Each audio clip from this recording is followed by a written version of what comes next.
আমিও 2009 সালে 2019 সালে হজ করার তৌফিক আল্লাহ পাক দিয়েছে, হজ করে এসেছি। এই সৌভাগ্য আমার হয়েছে। তো একটা কথা, টাকা থাকলেও কিন্তু সবাই হজ করতে পারে না। আল্লাহ পাক যার কবুল করেন সেই হজ করতে পারে। দুইটা জিনিস, একটা হলো সামর্থ্য বলতে কি বলছে, আর্থিক এবং ফিজিক্যাল, দৈহিক এবং আত্মিক, শারীরিক এবং আত্মিক দুইটা সামর্থ্য থাকতে হবে। দুইটা সামর্থ্য থাকলেও আল্লাহ পাক অনেককে কিন্তু তৌফিক দেন না। আল্লাহ পাক যার তৌফিক দেন সেই সৌভাগ্যবান ব্যক্তি। তাই এই হজটা কিন্তু মূলত শারীরিক ইবাদত।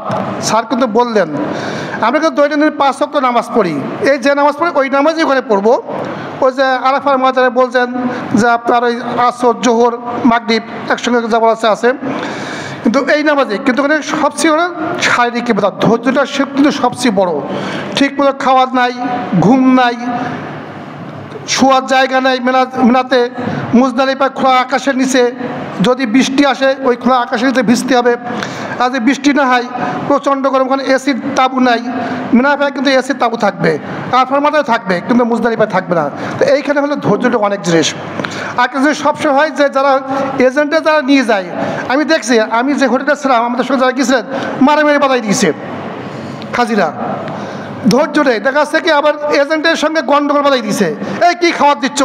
আমাকে অনেকে কমপ্লেন করছে যে স্যার আপনার ছাত্রর সঙ্গে আপনি এসছেন, আপনি কমপ্লেন করেন। আচ্ছা বললাম বাবারে, আমি এই মানসিকতা নিয়ে আসছি, এটা তো আমার বাড়ি না, এটা আমাকে মেনে নিতেই হবে। আমি বাড়ি খাওয়া, বাড়ির থাকা ওইটা যে এখানেই মনে করি এটাও হবে না। অর্থাৎ আমি কিছুই বলতে পারবো না। পারলে আপনারা বলেন, আমি যা আছে আলহামদুলিল্লাহ আমি সন্তুষ্ট। তাই আমি যারা যাচ্ছেন আমি তাদেরকে এইটাই বলবো, অনেক কিন্তু কষ্ট হবে। আর গরমকাল, ওই যে স্যার বলেন যে গাড়ি আসবে না, আমাদের 10টার সময় দাঁড় করে রাখছে রাস্তায়, গাড়ি আসছে রাত 1:30টার সময়, তারপরে ড্রাইভার সাহেব রাস্তা হারাই ফেলেছে। আমাদের যেখানে আরাফার মাঝে রাখবে সেই কাছেই তো সেই রাত 1টার থেকে ফজরের আজান দেওয়ার আগ পর্যন্ত রাস্তায় ঘুরেই বেড়াইছে।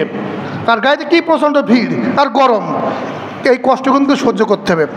দেখা যায় আপনি বাথরুমে যাবেন, ঘন্টার পর ঘন্টা দাঁড়িয়ে থাকতে হবে, লাইন দেওয়া, গোসল করা যাবে না, এই সমস্তগুলো আপনার ত্যাগ স্বীকার করতে হবে। যাই হোক, যারা যাচ্ছেন আল্লাহ আমাদের সবাইকে কবুল করেন, আর যারা যাইতে পারে নেই আল্লাহ তাদের ভবিষ্যতে নিয়ে যাবেন, এই আমরা আল্লাহর কাছে কামনা করি। এবং আল্লাহ আমাদের সবাইকে সুস্থ রাখে। সবাইকে ধন্যবাদ। আসসালামু আলাইকুম ওয়া রাহমাতুল্লাহ।